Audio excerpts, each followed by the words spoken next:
Tonight on CBC Vancouver News.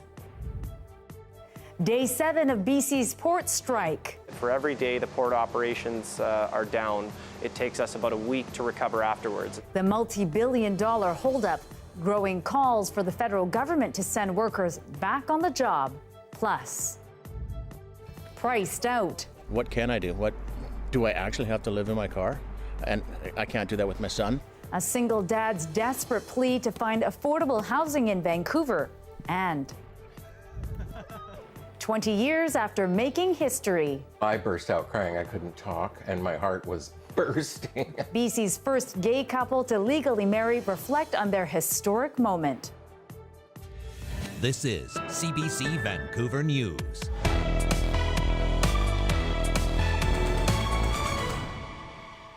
Good evening, I'm Lien Yeung. Thanks for joining us. Cargo at BC's ports remain at a standstill. Port workers in the province have been on strike since last Saturday. And as Belle Puri explains, there are growing calls for the federal government to step in and use legislation to send workers back on the job. BC ports are Canada's gateway to Asia. Right now, nothing is moving. That's a big pile of exports that are coming in by rail that aren't able to get out into containers and be returned to the port. And then over here on my right, we've got some import goods that are left from the shipments that have just finished coming in. Companies that manage the movement of goods are stressed. Well, our rule of thumb for port disruptions in Vancouver is typically that for every day the port operations are down, it takes us about a week to recover afterwards. 7,400 longshore workers at 30 ports went on strike on Canada Day. It's feared a long dispute could have a devastating impact on the country's supply chain. The Port of Vancouver is what I call Canada's 800-pound gorilla in terms of ports. It handles about 43% of the total port volume in Canada. The BC Maritime Employers Association says already the strike has disrupted $4.6 billion worth of cargo. The workers want higher wages as well as provisions against contracting out and job automation. But since Monday, talks have stalled. Business groups want the federal government to intervene with back-to-work legislation. We believe fundamentally that the best deals are always found at the bargaining table, and we will keep putting a lot of pressure on all parties to find that solution. Ottawa does have other options. They could legislate a cooling off period. They could mandate a period of mediation, voluntary mediation. We bring in things by less than container load, so we're sharing our containers with a number of other manufacturers. Meanwhile, the strike's effects continue to escalate. Once we get past that 30-day cycle of an ocean container from Asia to North America, that's when we start getting into the scary cost mode for small and mid-sized manufacturers. 30 days, wheels come off the wagon. For these businesses, the longer the strike goes on, the more serious the impact. Belle Puri, CBC News, Vancouver. The ongoing job action is drawing attention to just how much Canada depends on BC's ports for its economic activity and how big the consequences of a prolonged shutdown can be. Our Michelle Gossu breaks down the cost to our economy and to you. If you live in Vancouver, you've probably seen the port from afar, but you likely don't give it too much thought. For the most part, it runs in the background of daily life here, connecting Canada with the rest of the world. But this week, a strike by workers has brought activity at ports across BC to a standstill. All of a sudden, all eyes are on port operations and just how much we rely on them. Whether you buy something online or in a store, chances are it passed through here at some point. For some perspective, the Port of Vancouver is about the same size as the next 5 largest Canadian ports combined, with 29 major terminals that can handle cargo from raw wood to tennis shoes and massive cruise ships. This specific port behind me connects Canada to 170 economies around the world and handles 1/3 of Canada's trade in goods outside North America. All of that adds up to around $305 billion in goods, over 115,000 jobs, and $11.9 billion in GDP across Canada. So what happens when this all comes to a standstill, and how can that happen in the first place? The situation here is changing day to day, even hour by hour, but around 7,400 port workers across BC are on strike. These are crucial workers that load and unload cargo ships and keep the port moving. These were the workers that kept supply chains going during the pandemic, making sure we all had the supplies we needed while most of us were working from home. Their main concerns right now are around protecting against automation, contracting out, and making sure that wages go up as the cost of living goes up and up. Without them working, most of that economic activity we talked about has come to a halt. So what is actually happening here right now? Basically, there is a bottleneck of cargo clogging up the port. Nothing is being moved on the ships or being shipped off to other countries.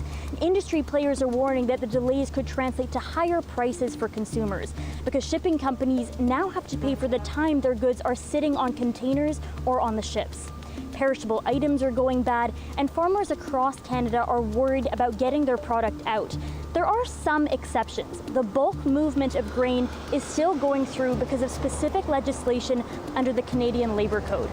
And this isn't just a now problem. The Canadian National Railway Company has even gone so far as saying because the port and railways are so connected, a work stoppage can create disruptions that take weeks or even months to correct. Everybody's going to be working at clappers to try to catch up. It'll take quite a while to catch up. I'm not sure how long, but just think of the problems that are going to be faced by the railroads. They've got bulk commodities that need to be moved, so there's going to be significant congestion type costs subsequent to this and any strike. And the longer it goes on, the worse that's going to be. All of this to say, this shutdown could impact the price you are paying for things. And this impact is huge to Canada. An estimated $5.5 billion for every week. Yes, that is a B for billion. So a lot of people have a big interest in getting things here moving again. And there have been calls for the federal government to step in and order workers back to work. So far, the feds say they won't be intervening. I think the government, in this case, takes the long view. They've tried interventions and it just made things worse the next time around. So for now, the scene here will remain much quieter than usual, with the cries from industry across the country likely to only get louder. That was our Michelle Gassoub.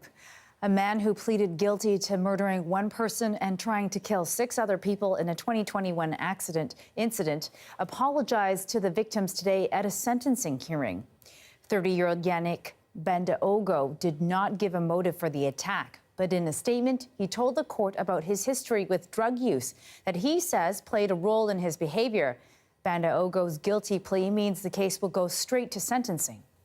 Not having 7 weeks of trial in which all of this is constantly in the media and constantly dredged up, I think is of real value to the emotional well-being and emotional healing of the various victims and their families. Sentencing is due to take place on August the 31st. A single father in Vancouver is making a desperate plea to find housing for him and his son. As Eva Yugen reports, he says even with an above-average salary, he feels he's priced out of the city. There's another one right over there. This is just one block. Carl Eaton is desperately searching for a place to live for him and his son Tristan. The single father makes about $75,000 a year working for TELUS. He says he can't find a 2-bedroom apartment in Vancouver for less than half his salary. How do I pay that? How do I insure my car? How do I buy food? How do I raise my child? How do I buy clothes? Eaton and his son have been living in basement suites for the past 2 years. They've had to move again and again when owners sold the property or moved their relatives into the suite. Now they've run out of options. What can I do? What do I actually have to live in my car? And I can't do that with my son. And parents like Eaton aren't the only ones feeling anxious about housing. So I think my generation would definitely feels that all the time, everywhere they go. Eaton even reached out to Premier David Eby's office for help, but was told he makes too much money to qualify for BC housing. The Premier says more housing is on the way. A lot of our new housing strategy focuses on middle-income people, using public land to build that housing that's actually attainable for people to rent or to purchase. And some advocates agree that more units need to be built. There aren't enough places to go around and someone has to get pushed out. So next year you'll probably be doing a story about someone making $85,000 in the same situation. But Eaton is skeptical that more housing means more affordable housing. Normal average people like me are really getting pushed into hard areas. You wonder why there is more homelessness. You see how many people living in RVs right now? Out of their vans, camper vans and stuff. Eaton says his son will have to work this summer to help pay for rent. but he worries even that won't be enough. Eva Yugwen-Senge, CBC News, Vancouver.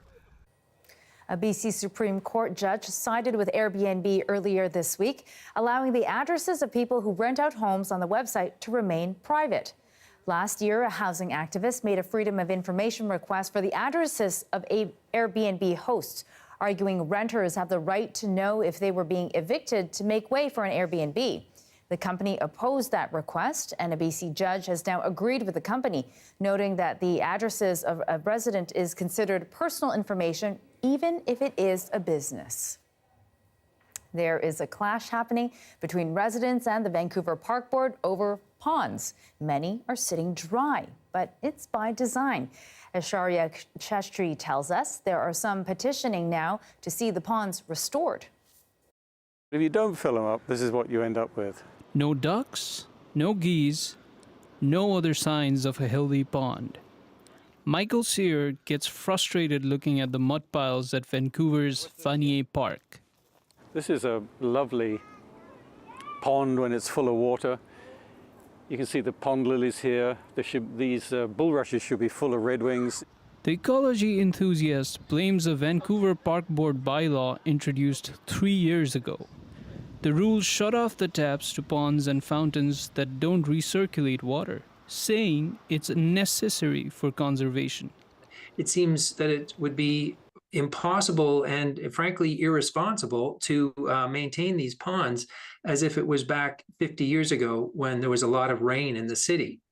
Sear isn't the only resident concerned about the dried out ponds. Another resident started a petition late last month about this pond in Memorial South Park in South Vancouver. More than 900 people have signed so far. All across the city, the water features have been allowed to fall into disrepair.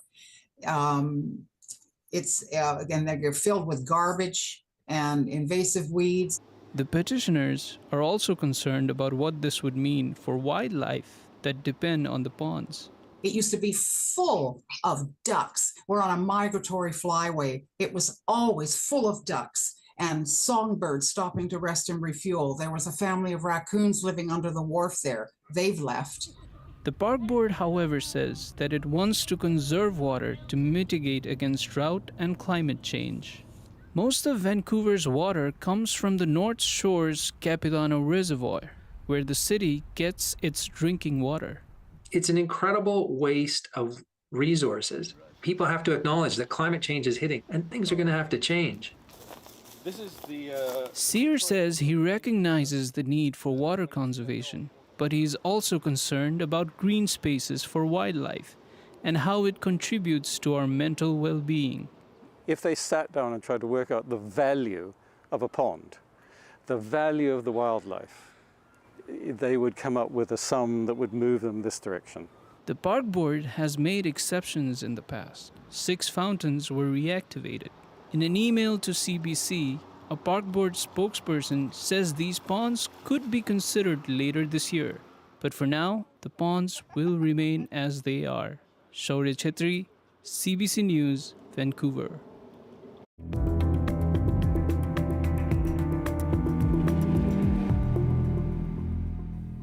Air quality in northern BC remains poor, with Fort St. John at a level 4 on the Air Quality Health Index, meaning a moderate risk. Forecasts show northeast BC could reach level 5 by tomorrow. The concentration of particles in the air has exceeded the provincial acceptable limit in Fort St. John, Hudson's Hope, Chetwynd, and Prince George. Health risks are higher for seniors, children, and those with respiratory illnesses. Metro Vancouver Regional District has issued an air quality advisory. It's not as easy to see as something like wildfire smoke. So wildfire smoke, you might step outside and you might smell that smoke, or you might see a lot of haze. Sometimes you'll see haze with ozone, but it's often not that obvious, but it can still affect how we breathe. Fraser Health is advising people to avoid outdoor activities in the afternoon and early evening when ozone levels are at its highest. A bit of a damper on a summer camping tradition. As of today, campfire bans are now in place across most of the province. New bans came into place at noon in the Coastal Fire Centre and Kamloops Fire Centre. All of BC, except Haida Gwaii, coastal parts of the northwest and the southeast, have complete fire bans. Officials are still expecting campgrounds to be full, though. We find that the fire bans don't really impact our attendance. People are pretty accustomed to fire bans coming on, and I think people are pretty cognizant of the fire risk out there, the impact that it can have to public safety and to resources. So they seem pretty respectful of the bans, and it doesn't really seem to deter use. Hot, dry conditions are set to continue, and lightning is expected throughout the province. Violations of the campfire ban range from fines up to $100,000 to even a prison sentence of up to a year. An evacuation order has been issued for part of the township of Spalumsheen in the Okanagan due to a wildfire. Everyone on the east side of Round Lake Road has been asked to leave their home immediately. Residents on the west side of the road are under an evacuation alert. The township has activated a Level 2 emergency operations center. Trails nearby have been closed as well.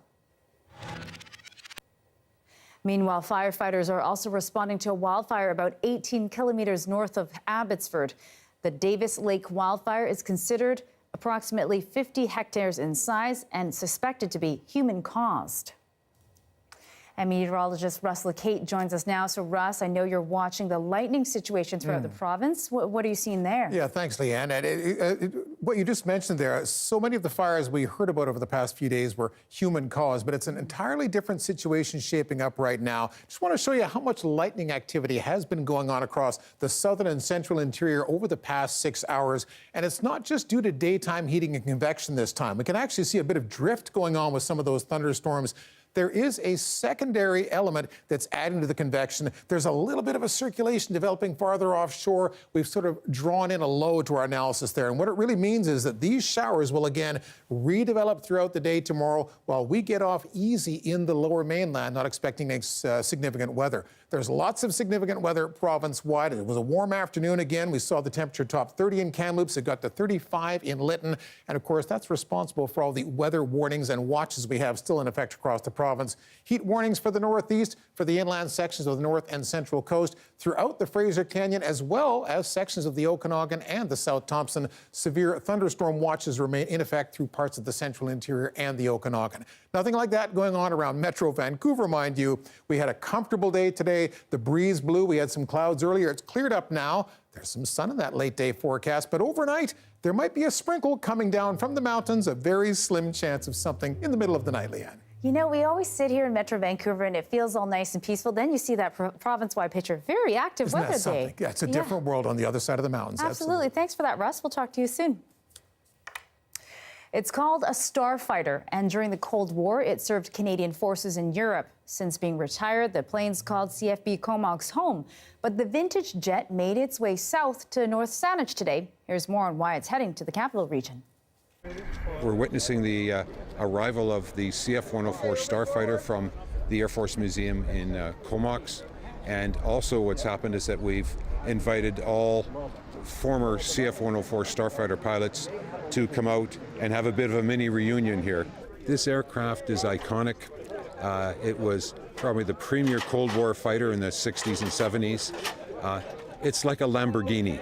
It was a very, very fast, very effective aircraft in its day. The aircraft has been sitting outside for over 30 years, and it's in pretty poor shape, so we're going to have to refurbish it, strip it down, polish it all up, and hopefully within X number of months, it'll be on display in its shiny new condition. I was one of the last pilots to fly the Starfighter. I flew in Canada's last two Starfighter squadrons, 439 and 441 tactical fighter squadrons over in Baden-Solingen, West Germany. So I've got about 700 hours on the airplane. I flew this actual airplane. So we did the full gamut of mission profiles that we had with the Starfighter. So starting off with initially from 1962 through until the end of 1971, it was low-level, high-speed nuclear strike and photo reconnaissance as well. There were three different types of nuclear weapons we carried. It was roughly about a 2,000-pound weapon that sat on the center line of the aircraft. And then after that, we switched to conventional weapons. There's nothing like flying a 104. You can talk to any fighter pilot in the world, and they would love to fly this airplane. It was so fast. Nothing would catch it low level.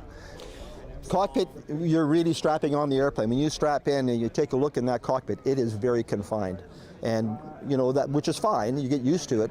But you're flying with a stick, and because it was a D when we were doing our attacks, we're flying with one hand, we set our throttle to set for 540 knot ground speed, and then we got a map on our hand. We're actually map reading as we go along to our targets, and looking out for enemy aircraft as well.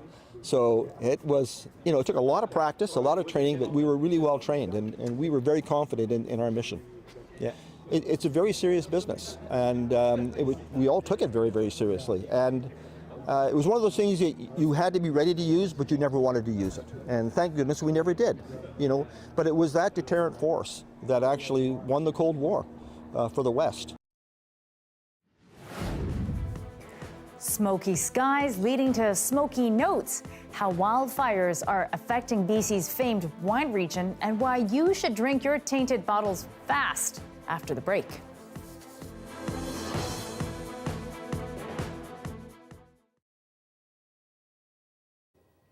And thanks for watching our commercial-free live stream.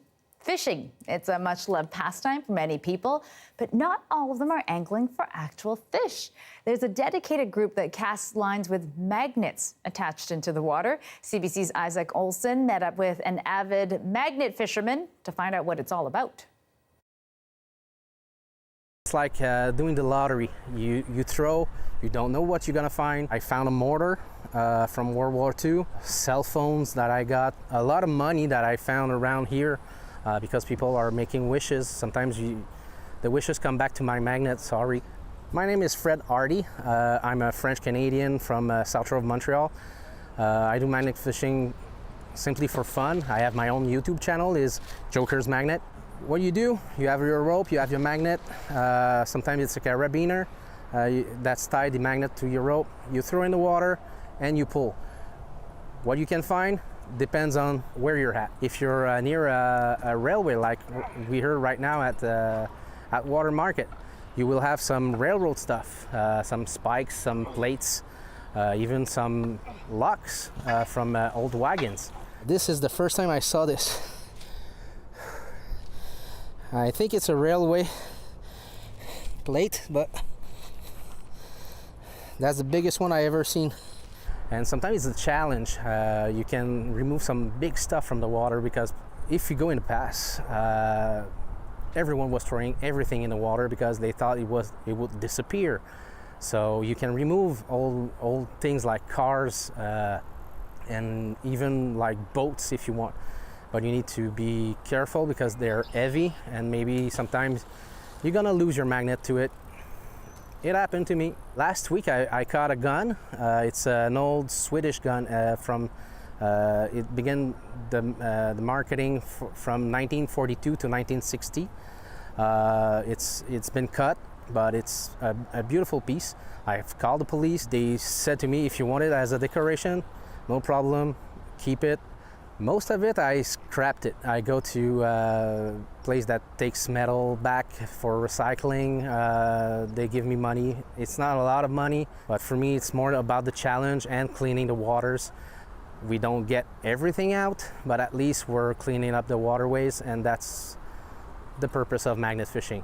Be patient. It's like the real fishing. You need to be patient. You need to do long throws, pull slowly. It's fun. You're outside, you have wind, you talk to people, you do what you want.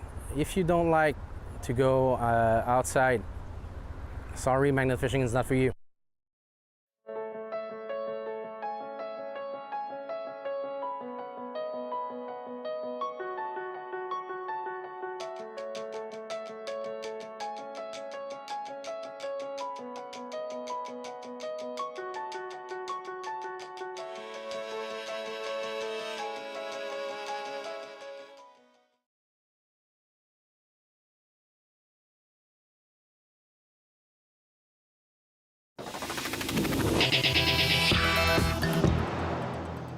As the hot weather continues, so too does the wildfire risk. And while BC fires threaten people's lives and homes, they also spike anxiety in the wine industry. Smoke setting on grapes can ruin a crop. But as Kurt Petrovich explains, if smoke-tainted fruit ends up in wine, you probably won't see any mention of it on the label.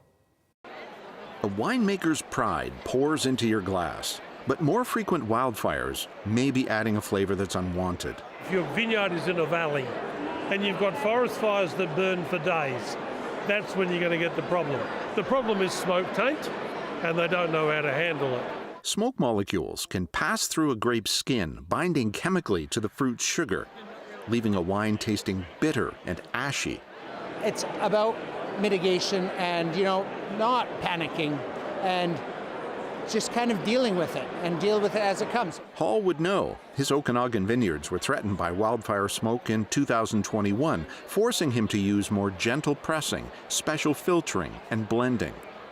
At Blue Mountain, the smoke in 2021 was so bad they gave up on 120,000 liters, the entire vintage, and sold it to another company after filtering it. This wine writer says consumers are unlikely to ever learn what vintners do to remove smoke from wine just by reading the label.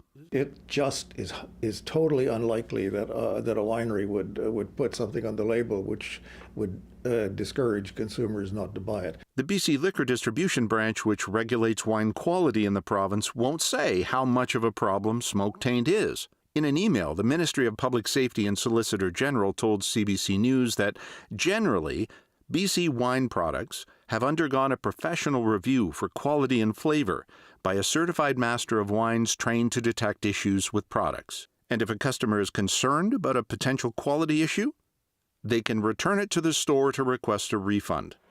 But the off flavor can re-emerge in filtered wine years after it was bottled.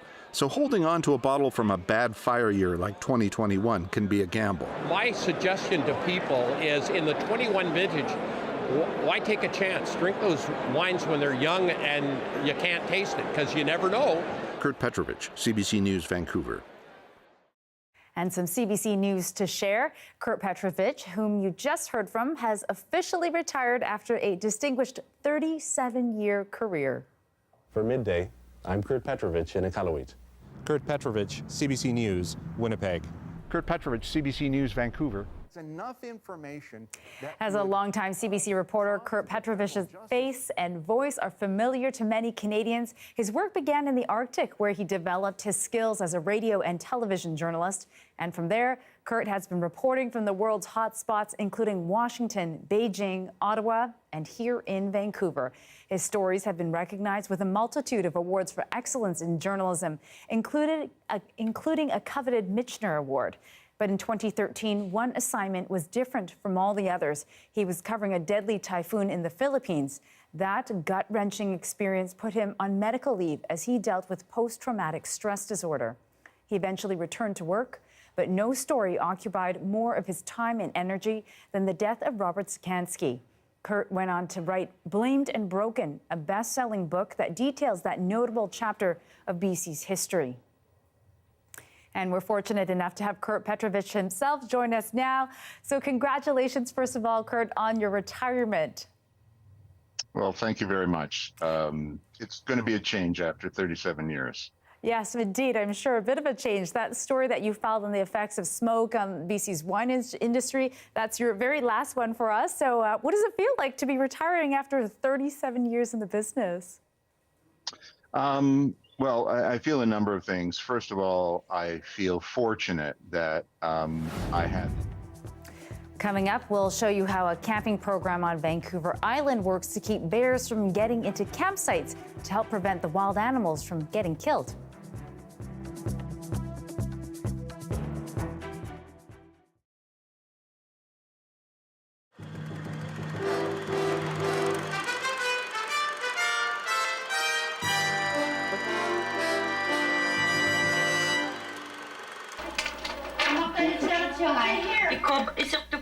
Okay, stand by. 5, 4, 3, 2, 1.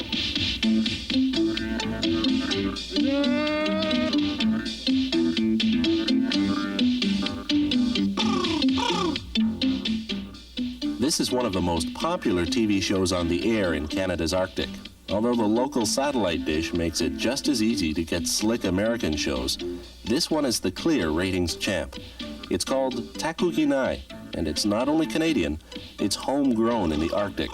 It's the only native language children's program in the country. Takuginai is Inuktitut for look here. It's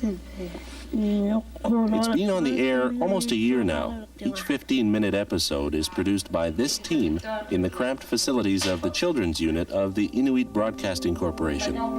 The show was set up as a vehicle for a training project, but Takuginai has become more important than a training exercise. Children don't have the option here of buying materials that are in Inuktitut because there's a very limited source of material that are in Inuktitut.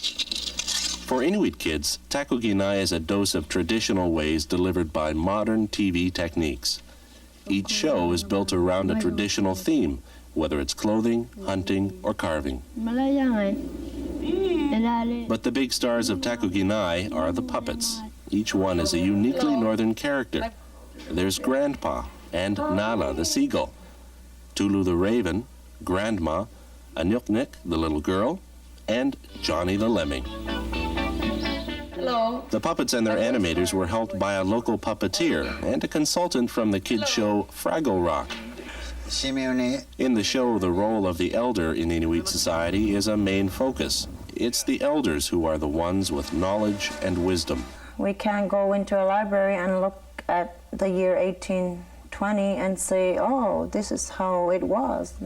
It's not there, so. And it's not just for history, it's to pass down,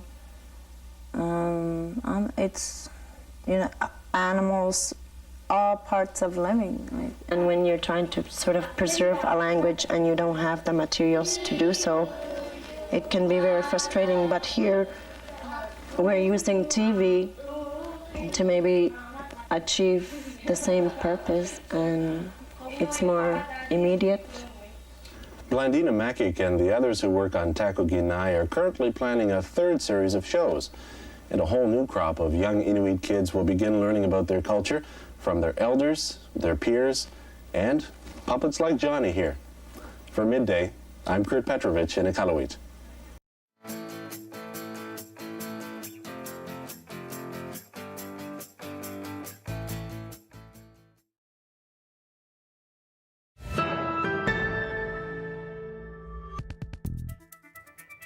Every year, human and bear encounters result in a lot of dead bears, but a program called Keeping It Bear is working to improve things. Here's what they do and why.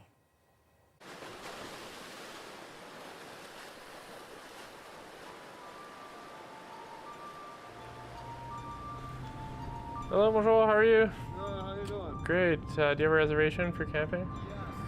Site 11 for walking. Have you two camped here before? No. Okay. The most important part about camping here is wildlife safety. There are bears, wolves, and cougars in the area, so really important to secure all your wildlife attractants in your vehicle or in the bear boxes close to your site. So food, garbage, coolers, barbecues, camp stoves, dishes, clean or dirty, anything with smells, bags, boxes, Tupperwares, water jugs even, need to be put away. You can leave camp chairs, firewood, and sports equipment out, but that's it. Do you have any pets with you?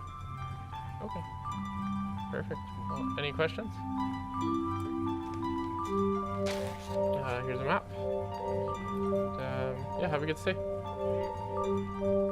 So we are at Greenpoint Campground on the west coast of Vancouver Island in Pacific Rim National Park Reserve. It's late May and we are already fully booked. One of the things that we like to say at this campground is bears don't come into the campground. We built a campground in bear habitat. We really don't manage the bears. They do what they need to do. We manage people, and thinking about that is how we like to keep it in perspective. Typically what we ask people to do for the bear campsite program is keep it bare when you're not there. We do have animals that will be moving through this landscape, this habitat, and you may not see them, but they are here. And so that's the trick with the bear campsite program. Keep it bare when you're not there. My name is Arlene Armstrong, and I've been working at Pacific Rim National Park Reserve for close to 25 years. And Bob Hansen gave me my first job. I guess to begin with, maybe just start with an introduction of yourself and Sure.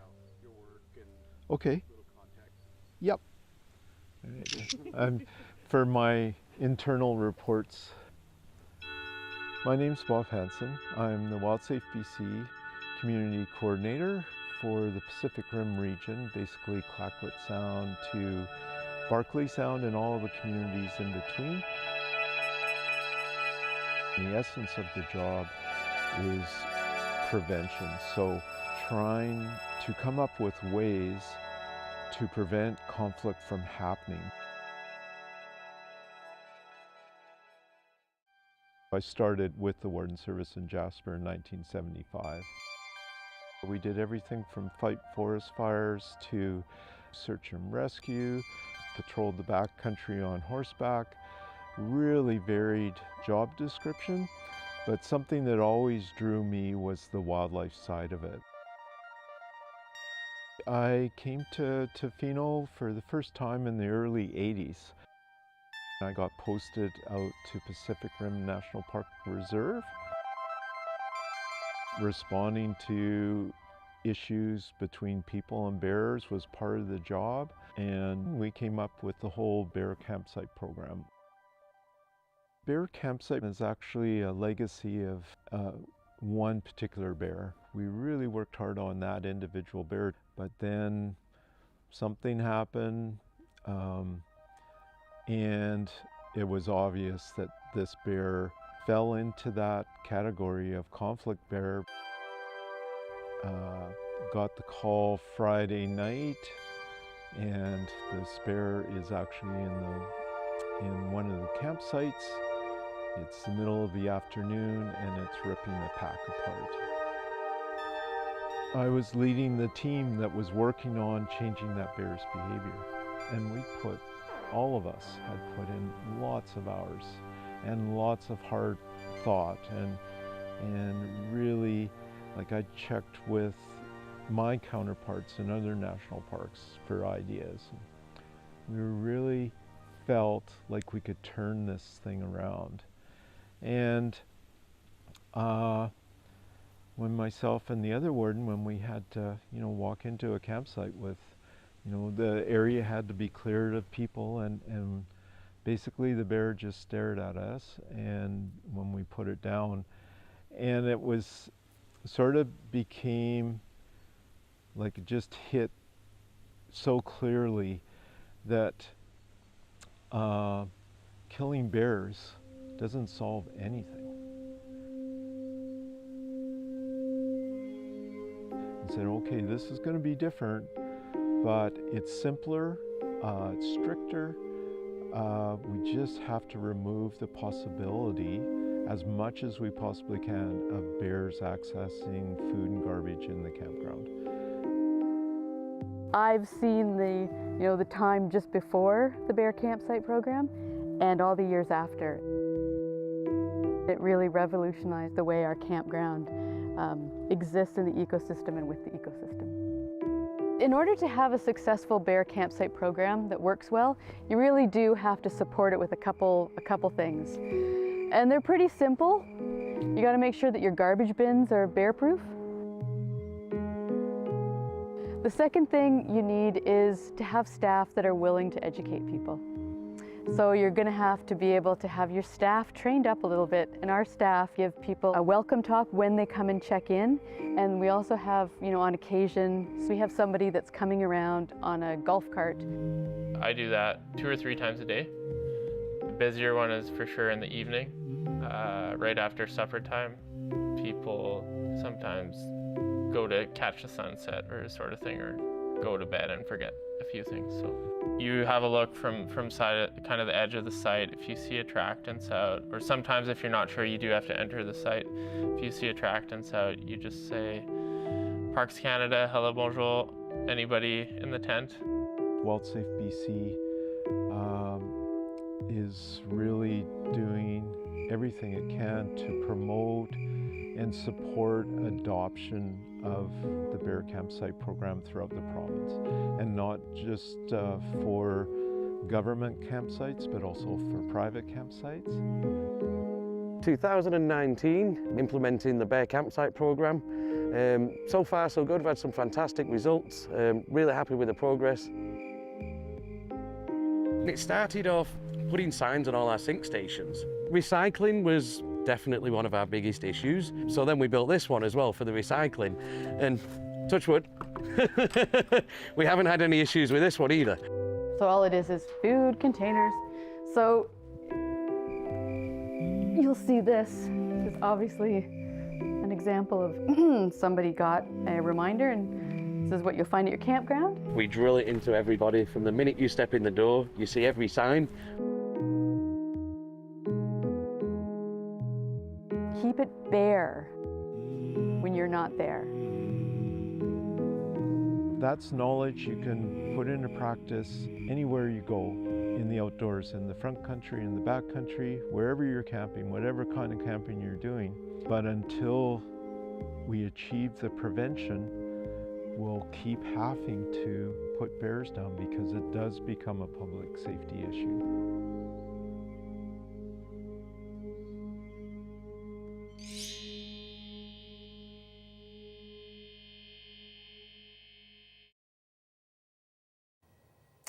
Now, earlier in the program, we showed you a bit of a conversation with myself and CBC journalist Kurt Petrovich, who recently retired. There was a bit of a technical issue with that. It's now been fixed, so here's the rest of that conversation. So what does it feel like to be retiring after 37 years in the business? Well, I feel a number of things. First of all, I feel fortunate that I had the opportunity to travel some of the places I went to have the license to ask questions, to have the ability and in fact the obligation, frankly, to ask the kinds of questions of people who need to be accountable, who need to be transparent. And so that's really been my guiding principle, and the thing that I've focused on as a journalist is essentially speaking truth to power and holding the powerful to account. I know that sounds awfully lofty, but if that's not what we're doing, I'm not sure whether we're doing the right thing. Absolutely, and we've seen lots of that throughout your work. And, you know, I spoke a little bit about the highlights in your decades-long career. For you, though, what have been some of the highlights? Most certainly, the story that you referenced, the investigation that I undertook back in the late 90s that exposed an effort to essentially steal an election in Manitoba that was hatched by confidants of the Premier of Manitoba at that time, which eventually resulted in a public inquiry and a damning report and changes to election law that will hopefully prevent anything like that from happening again. But also certainly the story that's occupied probably more time than any other is the story about the death of Robert Jacansky at YVR in 2007, which is still going on, believe it or not. There is an OPP criminal investigation into senior members of the RCMP that has not finished. It's been underway for the last several years. I've continued to follow that. So between those massive stories, there's almost too much to remember. And quite frankly, some things I don't want to remember about some of the assignments that took me to disasters and catastrophes around the world. Yeah, you mentioned that a little bit there, your experience with PTSD. That led you to create a documentary where we see you literally rebuilding yourself from the inside out. And so where are you at now in that journey? Well, I'm much better, obviously, than I was when that documentary was made in 2017. the therapy that I've undergone over the years and continuing to do the work I've done as a journalist has also been therapeutic. But now, as I enter, I guess, what we call retirement, I'm able to speak a little more openly and bluntly about the kinds of responsibilities I think our employers have, all journalists, for the kind of risks that we're exposed to, and the kind of preparation and the kind of training that we're given to prevent the kinds of, frankly, mental injuries that I had to deal with, and to some extent, I'm still suffering. And you know, that's absolutely true. It's so important for us to take care of our mental health as well, right? I'm very glad to see that you're doing better. So finally, before we let you go, I know you also teach over at KPU at Kwantlen University. What do you tell your journalism students about the profession? That it's only the most important profession in the world. It certainly has been for me. And I think, I know it's been said and it sounds cliche, but journalism, honest, accountable, transparent journalism is really critical to democracy as we know it. Absolutely. Very important work. And we'll have to pick up the mantle from here. Thank you so much for all your hard work for the industry, your 37 years of contribution. Really incredible. Thank you so much for joining us today. Newly retired CBC reporter Kurt Petrovich. Thank you. At the Golden Arches, prices fluctuate from restaurant to restaurant. We'll tell you why coming up.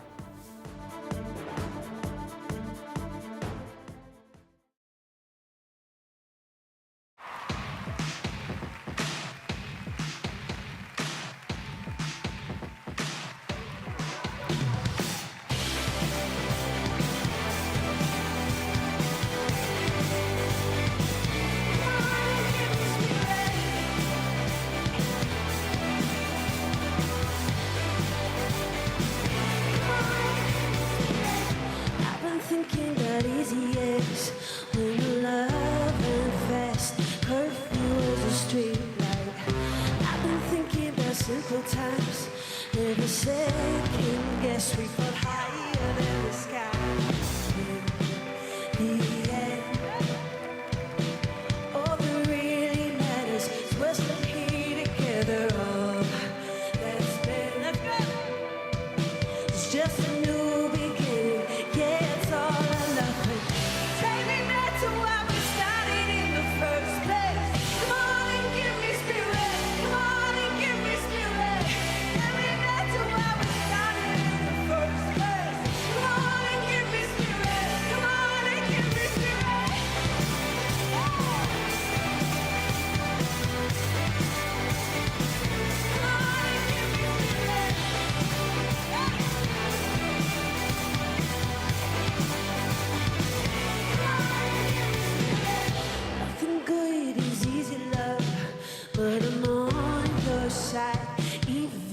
Stupid fights, found photos from my old time. Had you swear you're on? I fell asleep to us. It's done. Just because we're older doesn't mean we're colder. You're gone, never really over. Muscle memory for you. Take me back to where we started. Let me hear you say.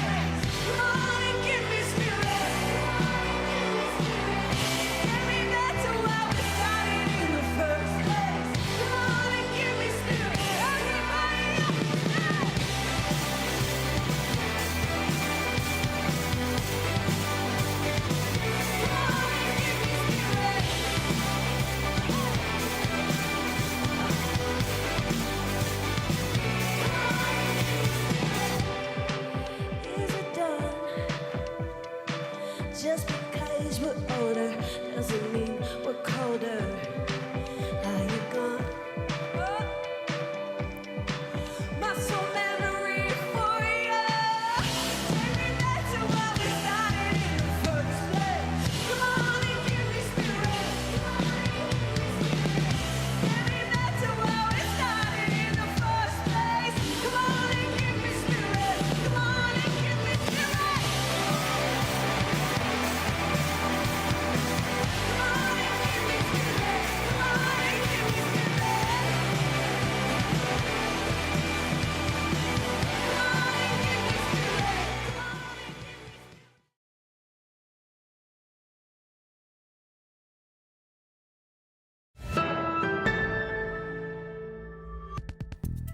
Some people may be surprised to learn that prices for the same menu item at McDonald's can vary from location to location. CBC's Danielle Nerman explains why. Would you pay 40% more for your fast food fix? Well, you might be already, depending on where you order. Everywhere you go, McDonald's tastes the same. But want to know what's not the same? Prices. The prices for, say, chicken nuggets across McDonald's in the city is varying from $11 to $16. That's really shocking. He's right. When you compare the price of a 20-piece chicken McNuggets at every McDonald's location in Calgary, the cheapest are $11.69 and the most expensive are $16.39. Similar price variations can be found in cities across Canada. Why? Well, according to the McDonald's corporate website, most of its restaurants are franchises, and the owners set the prices. That's why two McDonald's just a few minutes drive from one another can have big price differences. I talked to David Hopkins about this. He's a longtime Canadian restaurant consultant. He says when it comes to pricing, it's all about knowing your customers and what they're willing to pay. It's what the market will bear. I remember the first time I had a Starbucks coffee in Niagara Falls, and I was absolutely shocked at the price. It was something like 40% more for the same coffee. But that's just tourist market, and they know they can charge more, so they do. According to the Canadian Franchise Association, it's not unusual for menu prices at any franchise to vary.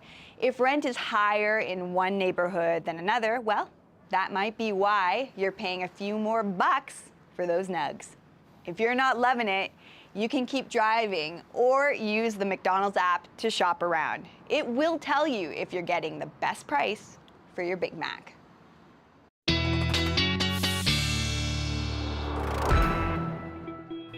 Okay, I love that McDonald's story. You know what? It makes sense, but I'm still like mind blown right now. I'm not happy about it. No, there's a couple of things with me you can't mess with. It's get off my lawn and don't mess with my Big Mac, right? So I mean, or right the away McFlurry, there. Right? Yeah, or the McFlurry. Oh, God, it's Friday night. One of those is coming up. I can almost feel it, Leanne. Yeah, good suggestion. Thanks. I'll mention that to the boys when I get home. Hey, a quick look at our weather forecast here. I wanted to show you this map again and just spend a couple of extra seconds just explaining what's going on here. The high pressure ridge that has been locked in place for a few days now is coupled with a high that's been building over parts of the Northwest Territories, and the two are tilting over and really suppressing all cloud development and shower activity over the northern part of the province. At the same time, yesterday we saw some thunderstorms developing over the interior. This is current data from the past several hours. All kinds of thunderstorm activity drifting from the southern interior up towards the central now. We're not seeing nearly as much of it going on along the outer coast. There is a little circulation shaping up here. And I think for tomorrow, it's going to be in play because that low is not going to budge. It's outside of the main jet stream. It's kind of wobbling around. So your BC-wide forecast tomorrow still includes a lot of sunshine and sizzle over the north. There's smoke mixed in around Dease Lake, 29 degrees, smokier skies, poorer air quality into parts of the Peace, 27 degrees in Fort St. John. But like today, a repeat pattern of a lot of those thunderstorms redeveloping in the south and central interior and stretching out to parts of the north and central coast as well. For Metro Vancouver, we don't really have anything like that in our forecast, maybe just on the perimeter of the region. So thinking about areas like Whistler, thinking about areas like Hope and to the east, scattered showers, maybe an outside chance of a thunder shower. Locally, just extra clouds around the neighboring mountains. Plenty of sunshine for Metro Vancouver, but the breeze blows again, and it takes the edge off the heat. Temperatures topping out in the low 20s in the Saturday afternoon sunshine. Rest of the weekend still looks nice. Lots of sun on Sunday. A cooler phase, Leanne, for maybe 3 in a row, and that's your Monday, Tuesday, Wednesday period. The charts I'm looking at, they're ushering in a lot of cloud cover. With that will come an increasing chance of showers. Not a lot of rain, but Monday night, Tuesday morning, that's what we have our sight on, hoping for a little rain in the forecast. Right, and that weekend forecast, beautiful, perfect. Oh, it's a nice one. All right, thanks, Russ. The first gay couple to legally marry in BC are celebrating their 20th wedding anniversary. We caught up with them to see how they're marking the occasion after the break.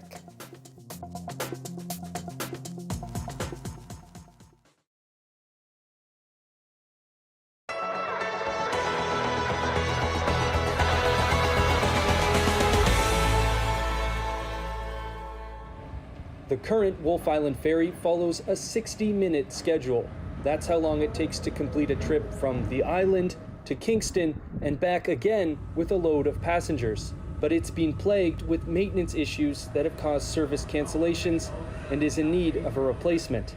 But whether the same level of service will continue with the bigger electric Wolf Islander 4 isn't clear.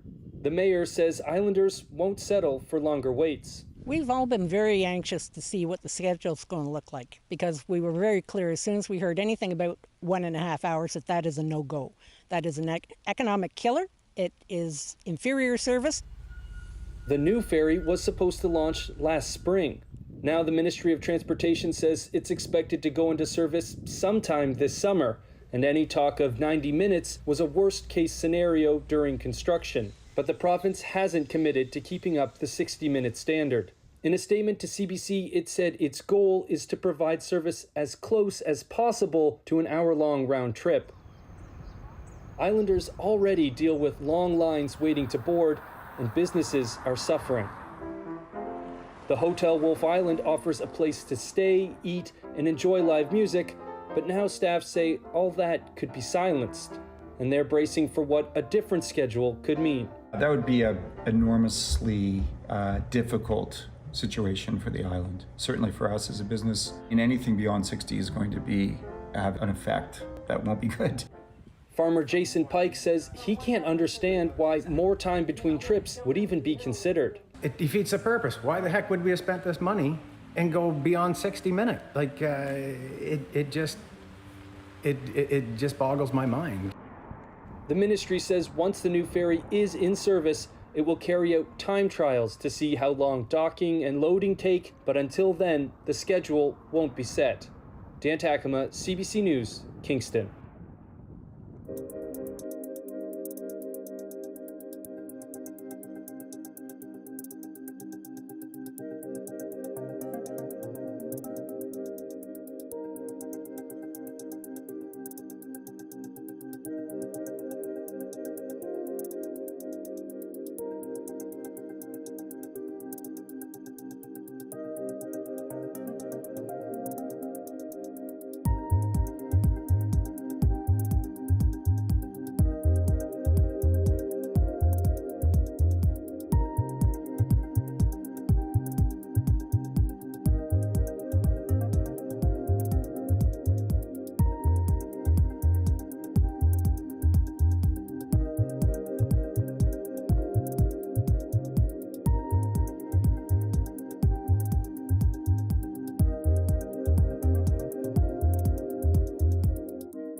Hi, I'm Amy Bell, and here's what's in your CBC Vancouver inbox. The 15th annual Latincouver Festival continues to July 20th, and CBC Vancouver is proud to be the exclusive media partner. Enjoy a series of sensational Latin American experiences and the popular Carnaval del Sol Festival. And the Herb Original is a new CBC British Columbia podcast. Stream it today on CBC Listen or wherever you get your podcasts.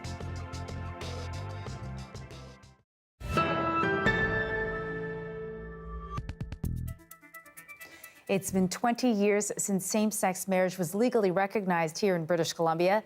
Tom Graff and Anthony Porcino were the first same-sex couple to be legally married in Vancouver. They're now reflecting on what being husbands mean to them after more than 30 years of being together. I'm Tom Graff, and I am married to this wonderful gentleman whom I call Hello Husband. The husband here is Anthony, and it still feels incredible to be able to say hello, husband. Hello, husband. I still remember the struggles to be sort of recognized as equal, and it actually was a very physical feeling to me that I no longer had to fight to have my relationship recognized. I burst out crying. I couldn't talk, and my heart was bursting. For me, it was just very humbling and at the same time awesome. We rushed over and get a license, and it said bride and groom. We had to fill out our names, so we asked how to spell spouse, and no one knew. Excited. Elated. and equal to everyone in our country. For me, a couple of those words still ring very true. It really feels incredible to be able to actually say husband. Currently, we're in some ways, we're concerned about human rights rolling back a little bit, and it does make me concerned. When you're listening to someone and they're talking about marrying whatever you are in the queer rainbow, as though it was there before, well before, we were all Canadians. They don't know that it's only 20 years. It feels like that's not a long time. It isn't a long time, but to us, it's huge. They are just a delightful pair. Happy 30 years to the two of them and 20th anniversary. Wow, amazing. Such a great story. That's it for us tonight. Thank you so much for joining us this evening on CBC News at 6. And a reminder to watch us on CBC Gem. It's commercial free. And have a great weekend. Stay safe.